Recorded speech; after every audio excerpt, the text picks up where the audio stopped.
Welcome to Fluent with AI, where real conversations are combined with intelligent English practice. Let's speak better and smarter with AI. Hey folks! Welcome to Fluent with AI, the podcast where English meets storytelling, humor meets hustle. I'm Nancy, your friendly English coach from the most dramatic relationship breakups in modern history. And no, it's not about celebrities. We're talking about Israel and Iran, two countries that went from being BFFs to, well, let's just say they're not exchanging holiday cards anymore. And folks, this story has everything: secret alliances, oil money, religious drama, and enough plot twists to make a soap opera writer jealous. So grab your favorite snack, because we're about to unpack decades of Middle Eastern drama that's currently making headlines around the world.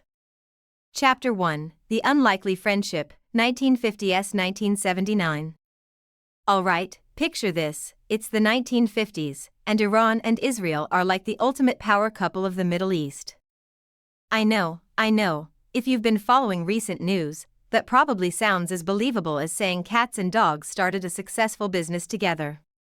But here's the kicker: Iran was actually the second Muslim-majority country to recognize Israel after it was founded in 1948. Talk about being an early supporter. While most of their neighbors were giving Israel the cold shoulder, Iran was basically saying, "Hey, new kid, welcome to the neighborhood." Now, why were they so chummy? Well, it wasn't exactly a romance, it was more like a "the enemy of my enemy is my friend" situation. Both countries had something in common: they weren't exactly popular with their Arab neighbors. Israel's first prime minister, David Ben-Gurion, had envisioned an anti-Arab alliance of the periphery that also included Iran, Turkey, and Ethiopia. Basically, Ben-Gurion was thinking, if we can't be friends with the cool kids, let's start our own club. And boy, did this friendship pay off. We're talking serious business here, people.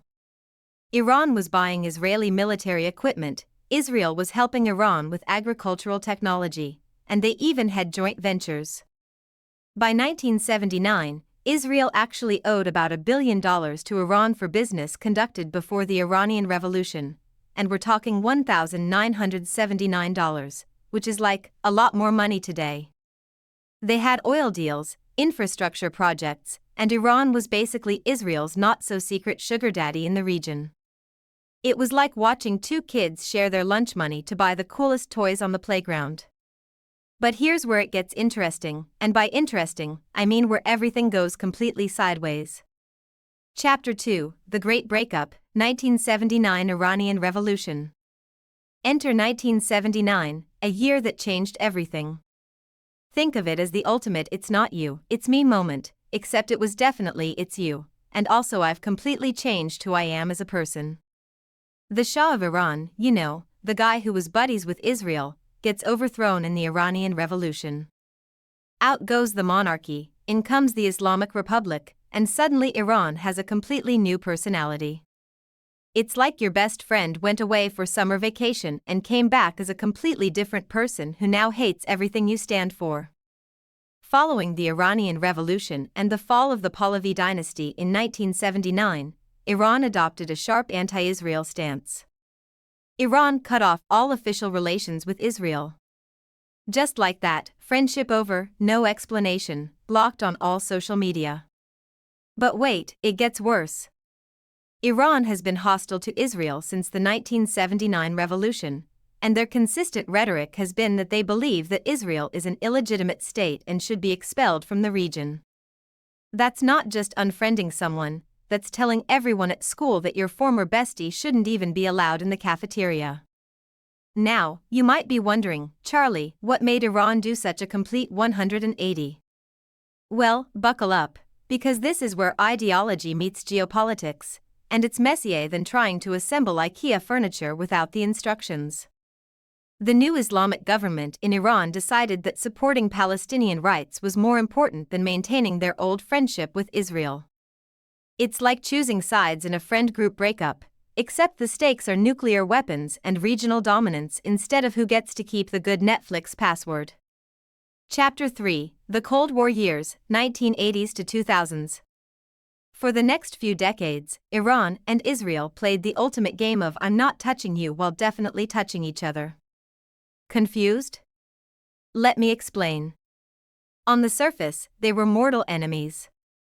Iran was supporting groups like Hezbollah in Lebanon and Hamas in Gaza, basically anyone who wasn't a fan of Israel. Meanwhile, Israel was, well, let's just say they were keeping a very close eye on Iran's activities. But here's the funny thing about international relations: sometimes your worst enemy is also your most convenient partner. During the Iran-Iraq War in the 1980s, guess who was secretly selling weapons to Iran? Plot twist: Israel. I know, right? It's like selling your ex-boyfriend's new girlfriend a baseball bat and then acting surprised when she uses it. This was all part of what became known as the Iran-Contra affair, and it was messier than a reality TV show. The logic was basically, Iraq is bad for us, so if Iran and Iraq fight each other, maybe they'll both be too tired to bother us. Throughout the 1990s and early 2000s, this shadowboxing continued. Iran would support proxy groups, Israel would conduct mysterious operations that they definitely couldn't comment on, and everyone would pretend like they weren't totally obsessed with each other. It was like the most toxic relationship ever, except instead of passive-aggressive text messages, they were conducting military operations. Chapter 4: The Nuclear Question, 2000s to 2020s. Now we get to the part that really got everyone's attention: Iran's nuclear program. And suddenly, what was a regional drama became a global thriller. Israel looked at Iran's nuclear ambitions and basically said, "Oh, absolutely not." Remember, this is the country that has never officially confirmed or denied having nuclear weapons, but everyone assumes they do. It's like the world's worst-kept secret. The Israeli position was pretty clear: a nuclear Iran was an existential threat. And when Israelis talk about existential threats, they're not being dramatic, they have some historical reasons to take these things seriously. So began years of international negotiations, sanctions, secret operations, and enough diplomatic drama to fuel 100 political thrillers.